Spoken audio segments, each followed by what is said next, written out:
Millions of people are turning to AI chatbots for therapy, but are they replacing human connection with something fundamentally different? The mental health crisis has created a perfect storm for AI therapy adoption. In many countries, accessing professional mental health care involves expensive training costs, lengthy waiting periods, and overwhelming demand. A staggering statistic illustrates this gap. In China, only 20 out of every million people have access to mental health services. Meanwhile, cultural stigma around discussing personal problems makes traditional therapy even less accessible, particularly in Asian families, where mental health conversations remain taboo. This shortage coincides with increased mental health awareness. People are more willing to discuss their struggles, but the infrastructure hasn't kept pace. Professional therapists cost around €100 per hour in Austria, with 4 to 6 week waiting lists. AI therapy offers an immediate alternative, available 24/7, often free and accessible from your smartphone.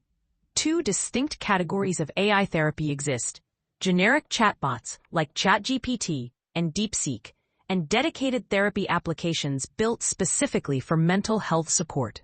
Generic bots function as personal cheerleaders, offering basic stress relief techniques like breathing exercises, muscle relaxation, and mindfulness practices. Users report surprisingly empathetic interactions, sometimes more so than human therapists. Dedicated therapy apps claim professional development backing and typically employ cognitive behavioral therapy principles. CBT's structured approach works well with AI because it focuses on reframing thoughts rather than providing direct advice. These apps prompt users to examine their thought processes, particularly effective for anxiety and low mood management. However, a critical limitation emerges. Most therapeutic knowledge remains private, locked away in confidential patient records. Large language models can't access this data, raising questions about their training sources and effectiveness. DeepSeek's popularity in China demonstrates cultural adaptation in AI therapy. Users conduct nightly therapy sessions, appreciating how the app shows its thought processes before responding.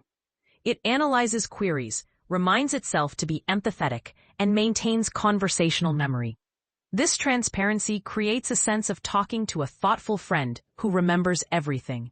The privacy issue becomes particularly concerning when sharing intimate thoughts and fears. Mozilla Foundation's 2023 survey of 32 leading mental health apps found 19 failing to protect user privacy and security. Generic AI platforms often use input data to train their models, meaning personal conversations could become part of future responses. Early research shows promise but requires caution. A New England Journal of Medicine study found therapy bots as effective as human therapy for depression, anxiety, and eating disorder risks. However, this study used custom datasets with trained researchers monitoring interactions, very different from consumer apps. Professional therapists express mixed reactions. Many acknowledge AI's potential as an assistant tool, particularly for accessibility and stigma reduction. However, they worry about replacing human connection entirely. Psychologist Maytel Ale warns that AI's endless patience and constant availability create impossible standards for human relationships. People might lose tolerance for natural friction inherent in intimacy, forgetting how to navigate real human connections. The risks become serious when AI provides harmful advice.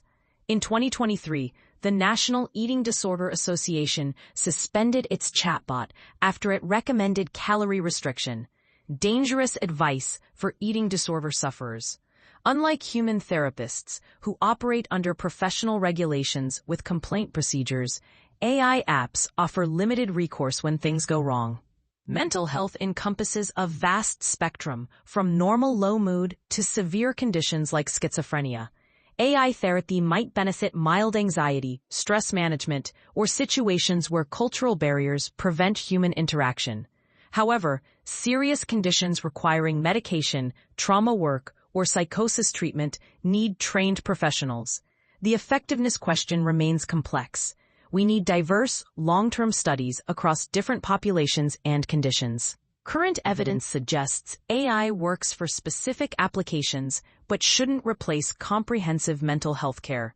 Key takeaways: AI therapy fills gaps in accessibility and cost, but training data limitations raise quality concerns.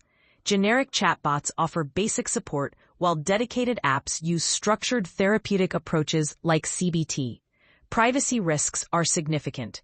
19 of 32 major mental health apps failed security standards. Cultural barriers make AI therapy particularly valuable in societies where mental health remains stigmatized. Professional oversight and regulation lag behind rapid AI therapy adoption. The consensus among experts is clear. AI therapy should complement, not replace, human mental health care. While these tools offer valuable support for mild conditions and accessibility barriers, they cannot handle serious mental health issues requiring professional intervention. As AI therapy evolves, the challenge lies in maximizing benefits while protecting users from potential harm and maintaining the irreplaceable human elements of genuine therapeutic connection.